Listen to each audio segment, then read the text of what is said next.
ఇంత ఎత్తుంది. ఇదంతా నీకు ఎందుకు చెప్తున్నాను అనుకుంటున్నావు? నీకు కూతురుందన్న విషయం తెలుసా?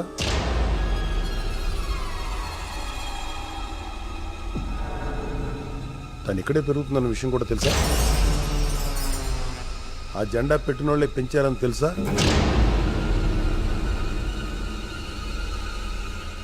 మరి వాళ్ళ ముందు నువ్వు తలదించుకుని తిరుగుతావో తలెత్తుకుని తిరుగుతావో ఆలోచించుకో.